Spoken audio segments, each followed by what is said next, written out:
everyone, welcome to this video. The title for this video is Field Theory. It all starts with polynomial. So in this video, we shall be seeing the relationship between polynomials and finite groups, right? And how they are related to this field theory. So a famous mathematician Lagrange, he was a really famous mathematician in the time period of 1736 to 1813. He analyzed which methods are used to find solutions of quadratic equations, cubic equations, and biquadratic equations. Quadratic equations are those having degree 2, cubic with 3, biquadratic with 4. So cubic and biquadratic equations were further studied by a French mathematician known as Galois, right? Now, the surname of this great mathematician has been used, and the whole theory had been named under his name, called as Galois theory. Now, how do you pronounce this? This is not Galios, but it is Galois, right? So, Galois theory.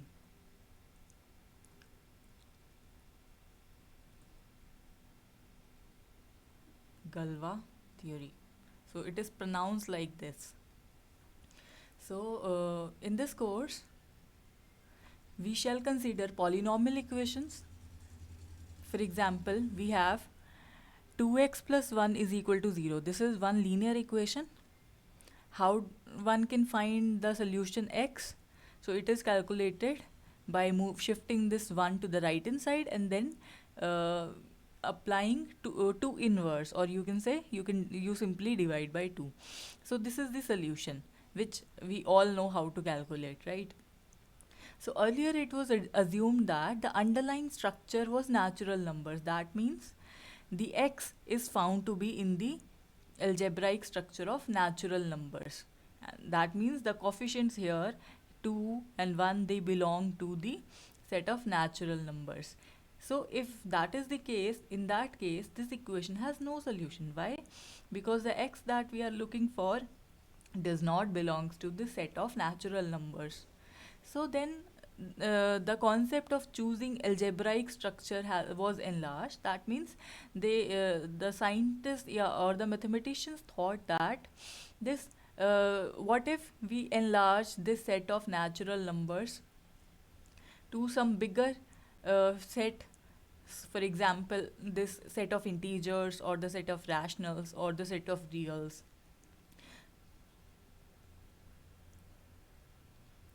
So talking about the rational field, that means if we are in this field Q, right? So what does the polynomial look like? The polynomial with rational coefficients is of this form: fx is equal to a naught a1x plus anx raised to power n, right? Where what are these a naught a1 up to an? They are the coefficients from the field. And what is the field here? The field is the that of rational numbers. And what is x here? X is the unknown variable which has to be determined by solving the equation fx is equal to 0. This is the polynomial. If we equate the polynomial equal to 0, then we'll get the equation. So here this the coefficient of this x raised to power n, that is an, is must be non-zero. And if it is non-zero and all the terms appearing thereafter, that means am is equal to 0 for all m greater than n. So in that case, we can say that degree of f is equal to n.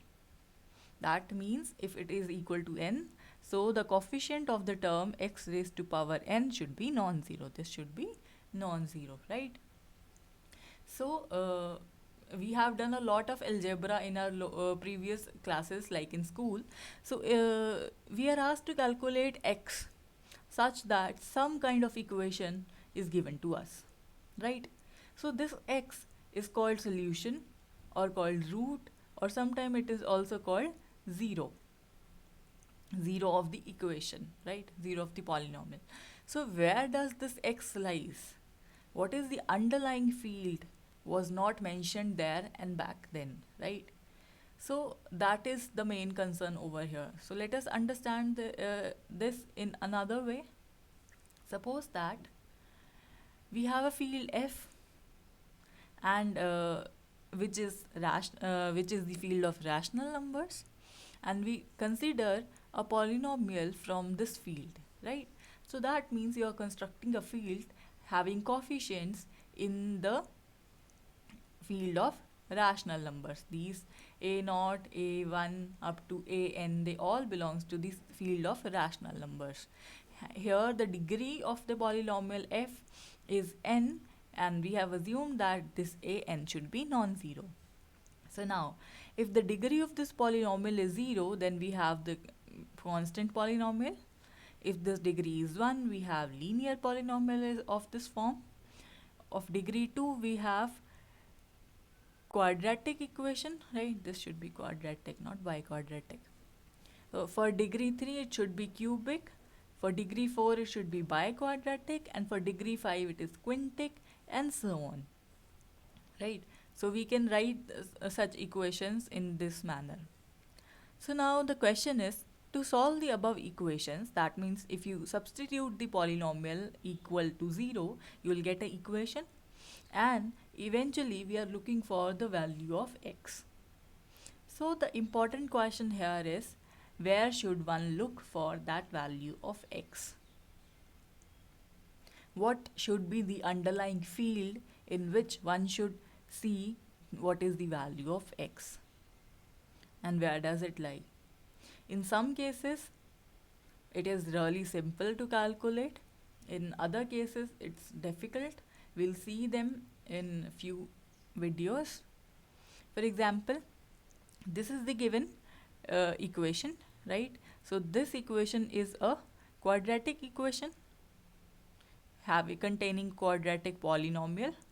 So what are its roots? You can calculate the roots very easily, right?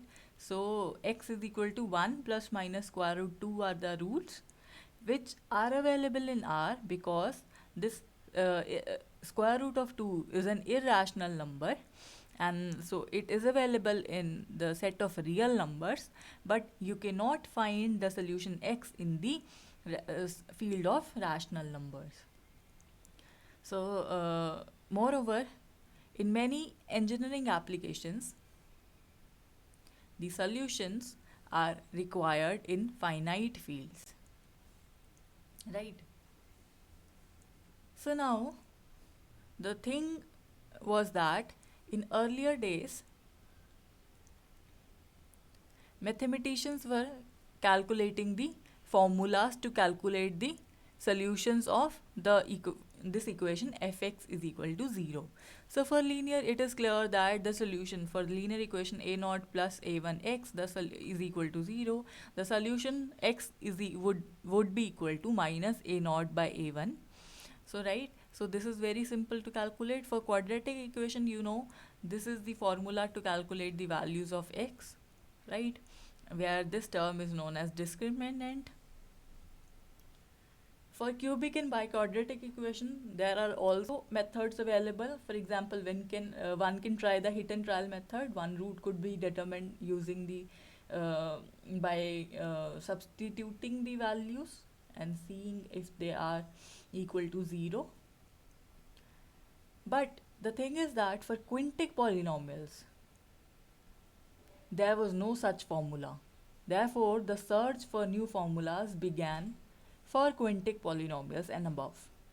In fact, you know, whole of this subject has emerged from the insolvability of the quintic.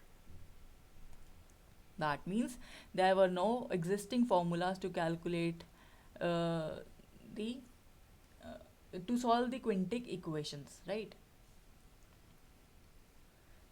So this search of finding various formulas lead to the need of constructing bigger fields, such as the solution x could be found there in that particular field. So this lets lead to the concept of field extension, which we shall study in the upcoming videos. And moreover, before that we shall revisit polynomials and their properties for more insight into the subject. That is it for this video. Thanks for watching.